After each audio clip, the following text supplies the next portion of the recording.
Very warm welcome to all of our attendees this morning. To get it started off with, the IOPSA Plumbing Industry Awards happening on the 28th of July, 2022 at the Royal Elephant Hotel and Conference Center at 6 p.m. So for more information or to get your invite or make sure that you are invited and have all of the information, please contact marketing@iopsa.org.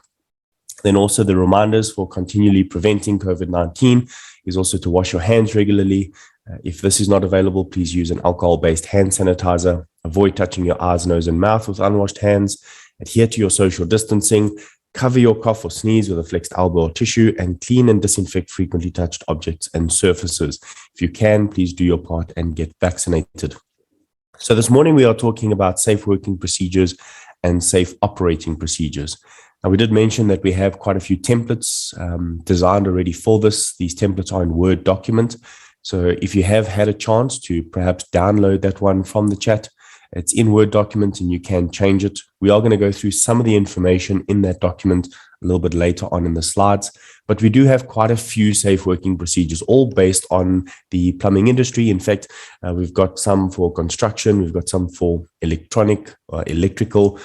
We also have just general ones, packing, cleaning, housekeeping, things like that. So if you do want this information, even if you've got your own ones that you would like to turn into template format because they're better than ours and you would like to share it with the plumbing community, please let us know. We appreciate any feedback that we receive from you. And the reason is we really want to build a strong foundation of health and safety documentation.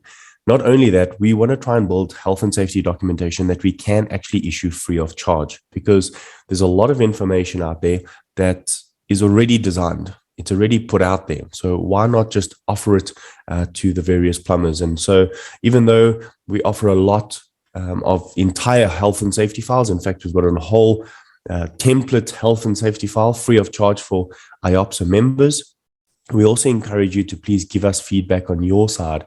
Perhaps you've made some site-specific things. For instance, maybe there's a new type of sand standard according to how you are going to be installing your geysers, hydroboils, or certain types of plumbing. Then please maybe share that with us. We would love to see your step-by-step procedure on ensuring it's done safely and also toward quality and the sand standard. That helps us to really understand what it is that is needed in the industry, and then we can also jack up our side and make sure that we have the same standard and quality documentation for you. So we really appreciate your feedback as members, and we are constantly striving towards giving you better and more updated documentation. So the safety thought for this week is never give safety a day off. And we thought this was pretty apt because Thursday is a public holiday, and so you're probably going to be taking a day off. But obviously, if you are going to go away, we also want you to please be safe on the roads. Many will be taking the long weekend, taking Friday off. And so please be safe on your journeys as well. To get into our Toolbox Talk this morning, as we mentioned, it is on safe working or safe operating procedures. So you might have seen this. You've also seen SOPs or SSOPs. These are all pretty similar. They're the same type of documentation, perhaps just for different types of work. But your SWP is a safe work procedure, and an SOP is a safe operating procedure. If there are two S's, then it generally stands for standard safe operating procedure, which means that is the standard for the company. So you get SSOPs or SSWPs. The extra S just literally stands for standard. So they all do the exact same thing. Generally, a safe working procedure is designed for general works. So if you have any general work, then we can install a safe working procedure into the safety file. Now, most people will say, well, you've got so many documents that say the same thing. Why do we have safe working procedures and safe operating procedures? Well, generally, it's because the risk assessment, the health and safety plan, these are quite big documents. They kind of have the whole scope of work of the entire project. And what you really want to do is try and bring it more specific to the task that you're performing. And so the difference here is the safe working procedure will then just be for general tools, hand tools, general work, and then a safe operating procedure will be done for specific operations. So anything that you operate, things like energy-driven tools, power-driven tools, any plant that you need to operate, any machinery that you need to operate. So grinders, cranes, forklifts, these would all be operations or operated items. And that will have slightly different type of documentation or the same layout, but different content according to a safe working procedure. Now, again, we ask the question, why are they needed? And it's a good question because we've had this for many of our plumbing members that say to us, I've got an entire site-specific health and safety plan. I've got method statements. I've got risk assessments, all saying the same thing. So why do I have to have now an additional document, a safe working procedure or a safe operating procedure? Well, that's a good question. And we appreciate when you do ask us these questions because we can handle it in Toolbox Talks such as these. So let's take a look at the 4 main areas that we tell all of our plumbing members why it is necessary to have extra documentation over and above your normal health and safety plans, risk assessments, and method statements. So let's break it down. A health and safety plan is a plan of the entire project. In other words, it's from start to finish. It has all the information of the client, the principal contractor. If you're the principal contractor, then it's your information. And then the contractor as well. So if you are hiring any contractors, or it could be that you are the contractor and you have been appointed by a principal contractor. But it includes all of that information. It will then include a brief scope of work. So it'll just basically outline what your scope of work is in general. It won't be specific or detailed. That will be handled in a separate document. Then it will say what types of high risk work you're going to be doing. So you will handle excavations, you'll handle dust control, you'll handle tools, you'll handle registers. But all of those items, or if we could say subheadings in your health and safety plan, almost link to another document. So from your health and safety plan, you say that you are going to arrange and care for risk management on the site. Now, you're not going to put your whole risk assessment into the health and safety plan. You'll have a separate document, and that's going to be the full risk assessment. So that's really what that documented plan is for. It tells you what you are planning to do on site. Then you have supporting documentation. So as we mentioned, one of those is your risk assessment.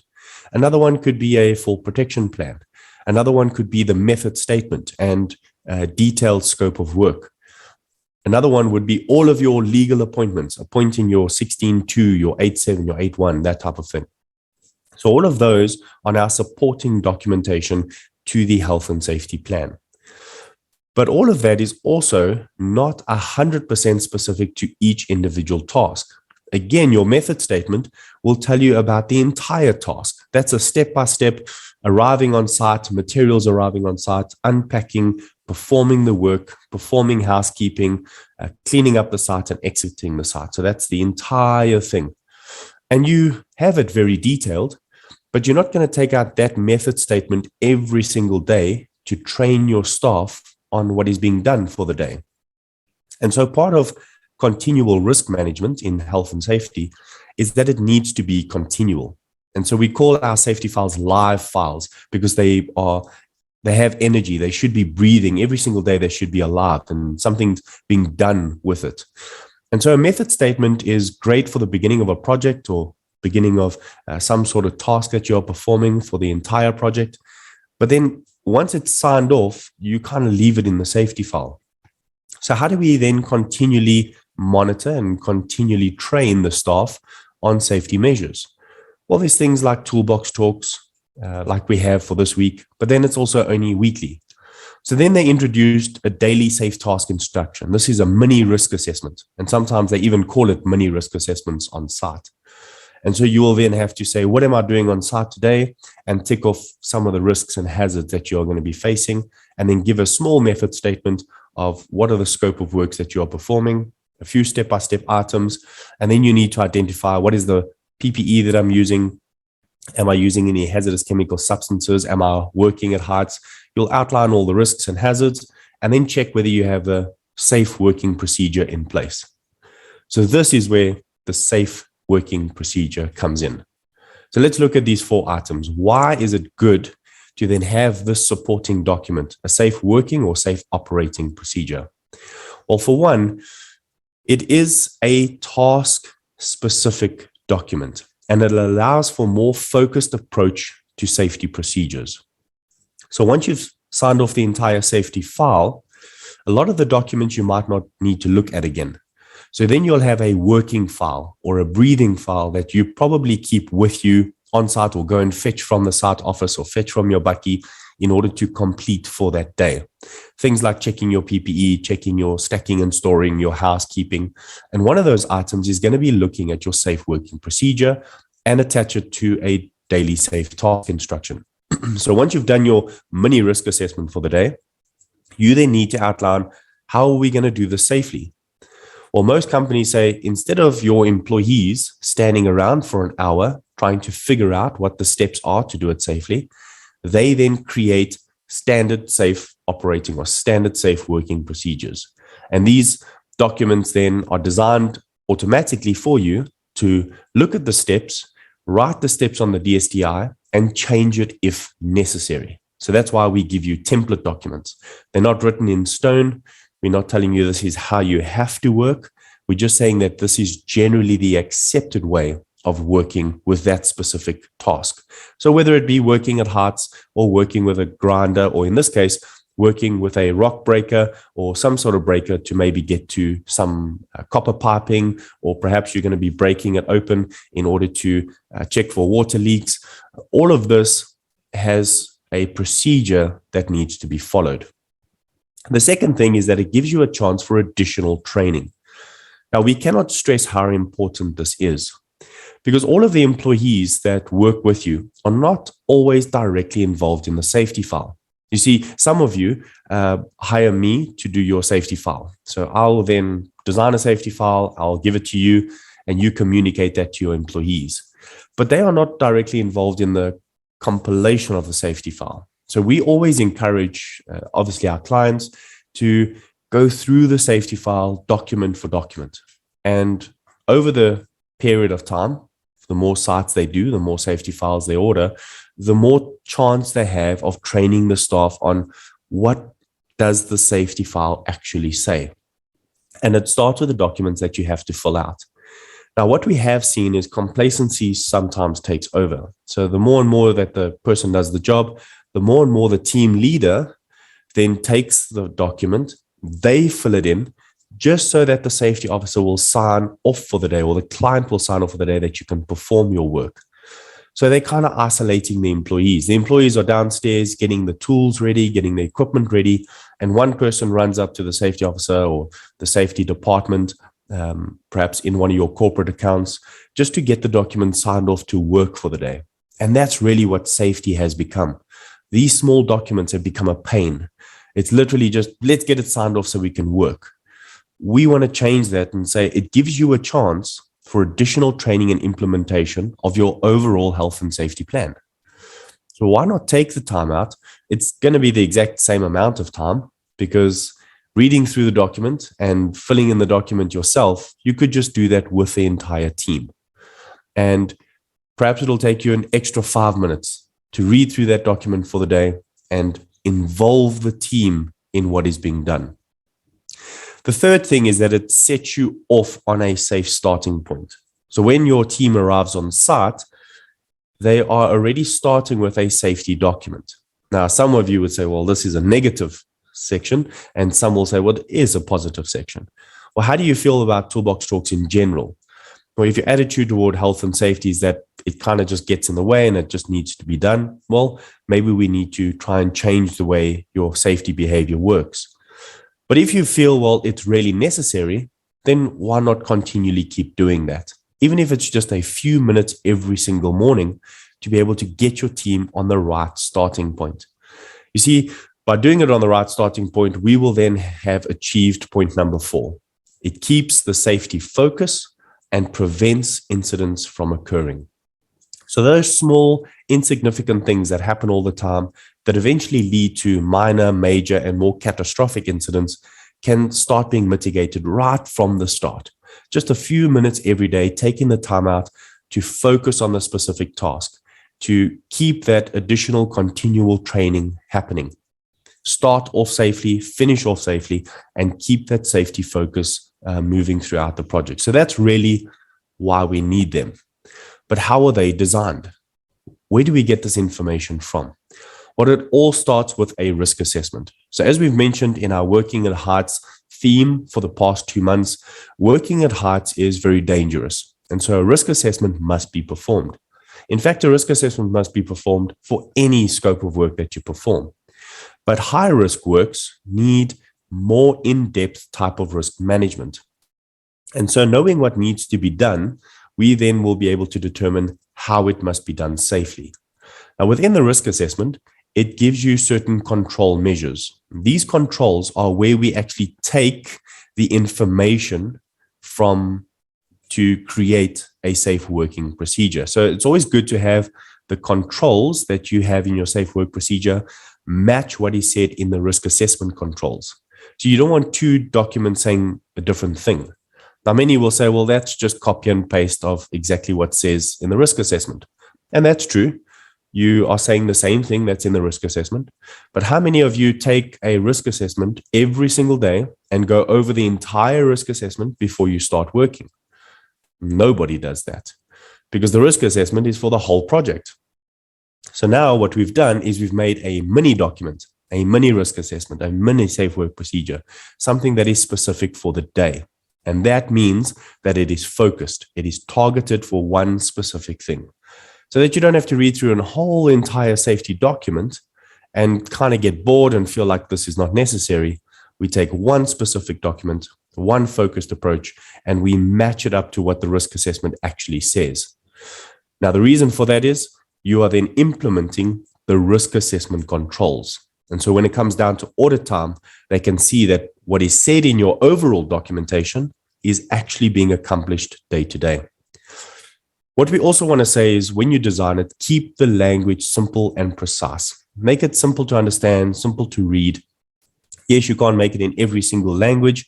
And generally speaking, most health and safety documents have to be in English, but there's nothing wrong with you translating it yourself. So you could have your own English document and then get it translated by some of your team in a separate document, just to outline what it says in a very simple language.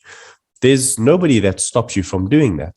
There's nobody that stops the safety manager or safety responsible person, the team leaders, from reading it in English and then translating it into the language that the teams understand. Get the team's assistance with it. Ask them, do they actually understand it that way? Because we really want to get the information across, not just the language.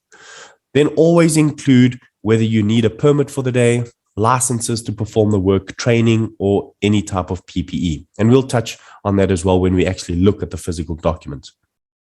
Then outline the needed requirements for the specific items, the specific tasks. So all the requirements that are needed for that specific thing.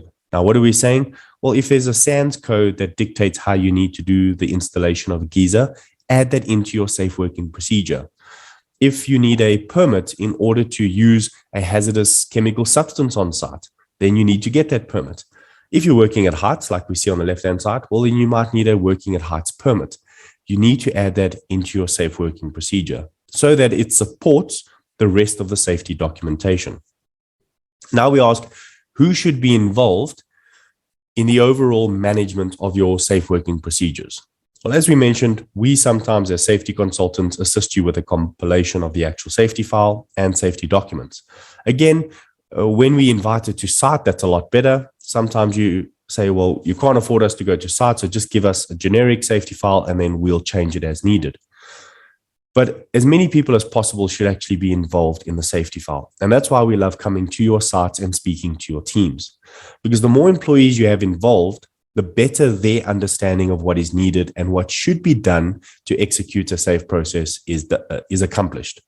So the more people you have, the more commenting you'll have, the more ideas you'll have, and that broad-based knowledge will just give you a bigger pool to draw from. Your employees know and understand the job.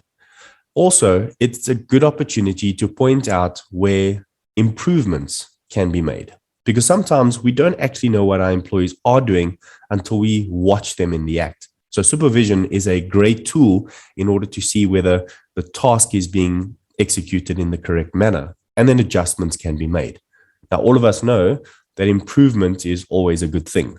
We want to improve ourselves, we want to improve our companies, as well as our company image to our clients. Now, safety goes a long way in helping you to improve the methodology of how you go about it, so how you are going to perform the job. And sometimes it can even add to a more simplistic way of working, because you have a method, a step-by-step procedure, you know what's coming next, you don't have to guess. And so time is cut down and quality is increased. Health and safety can assist you with that. Those documents can assist you with it. You just need to integrate it correctly with the team. But you can't introduce something new and just expect it to be taken and implemented straight away. You have to work with the team, and you have to get the team to work with you. So again, who should be involved? As many employees as possible. So as we mentioned, we do have some templates for you. Now, we work quite a few. We're not going to give you every single one of them because we don't know what applies to you. And again, you're more than welcome to email us, safety@ouropsa.org, info@ohss.co.za, or send us your email in the chat now and just say, send me some documentation, and then, or even just send me an email to your email. Then you've got my contact, and then you can discuss whatever you need via email.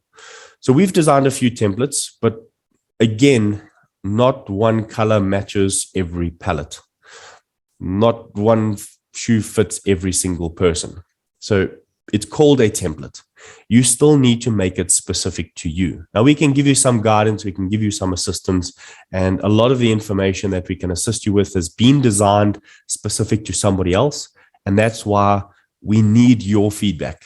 You need to tell us, we've taken this document and we've changed it because of, and then just give us a layout. Tell us why you've changed that document. What is the necessity for changing the document? That gives us a better understanding of what you're doing on site, and maybe that could affect somebody else. So this template that you have in front of you can be changed for a safe working procedure or a safe operating procedure, as you see there.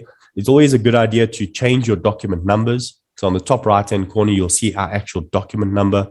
That is OHSS Safe Working Procedure number 2. And we've then named it WAH, Working at Heights. So this is a specific one for working at heights. The first one is Safe Working Procedure 01, Working at Heights. That would be working on a roof because that was different to working on ladders and scaffolding. Now, you can separate it all completely. You can have number 1 being roofs, number 2 being scaffold, and then have an additional one for ladders. But for this project that we did, we included both ladders and scaffolding because that was being used on site. You'll notice that we have the workplace, the operation of what's being done. We've got all your PPE. Now, again, we can also say to you, you don't necessarily have to design it exactly the same way. You could have check boxes with just the PPE outlined. And so you could write safety boots, safety protection with a little checkbox next to it, and then tick off what is required for the day. You can have picture formats like we have over here. Then we have permits required. What type of permits? In this case, we need a working at heights permit, and your licenses or training would be working at heights training that is required for all employees. And so again, it's leading into other documentation that is supported within your safety file. Then you've got your safety note, your main hazards and comments, and then the safe use or operation, the actual procedure for working from a scaffold, working from a ladder, and then just general information for working safely on site for that specific project. And that would only be for working at heights or on a scaffold. That doesn't include using power tools, using drills. You see, we would have an additional safe operating procedure for that. You can include it all into one document if you want to make it specific just for that task. But remember to change it the next time you're working on a ladder when you don't need to use a drill working on a ladder, or when you're not working on ladders and scaffolding. So your documentation will constantly be changing. If you are working from a scaffold, have you outlined specifically what needs to be done according to legislation? Again, if you don't know what legislation is applicable to you, why not ask us? Remember, we give free consulting to all IOPSA members as long as it's digital. So send me a WhatsApp, give me a call if you can get a hold of me, or send me an email. WhatsApp and email are the two most common ways that I communicate with all of our plumbing members. And it is the best way for me to get information to you. Over a call, I might say something, it might be misinterpreted. And so when we write it down, you can then always go back and read it again. And so that's why we encourage, send us an email or send us a WhatsApp. Then I can also share documentation with you over email or WhatsApp as well. We will then also share new training documents or new training courses that we have available for our members. When working for ladders, it's the exact same thing. Outline. What type of ladder are you using? In this case, we only used an extension ladder because A-frame ladders are not allowed on the site. So we are not allowed to use any A-frame ladders.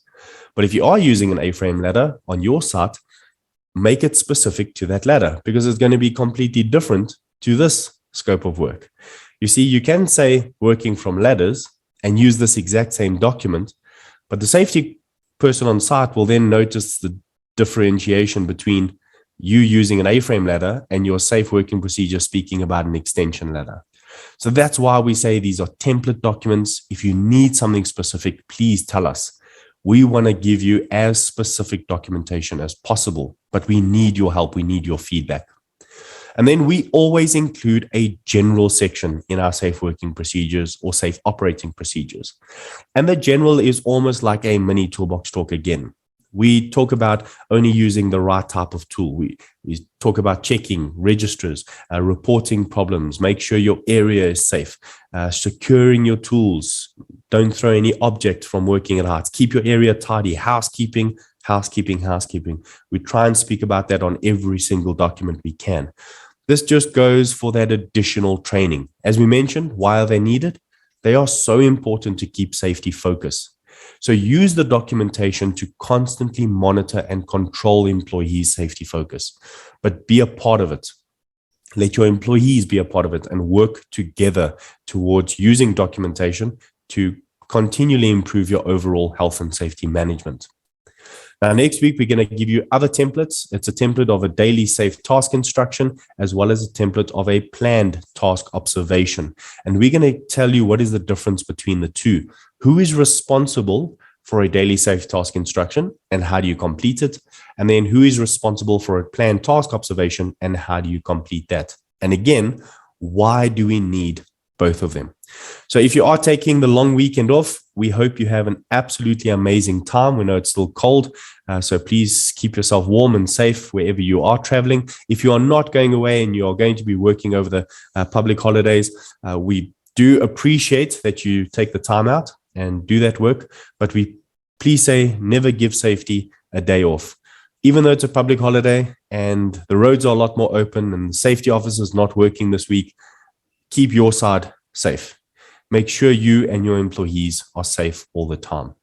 So thank you very much. I think we've reached the end of our time. I won't have anything extra to say. So Karim, thank you very much. And you can have it now.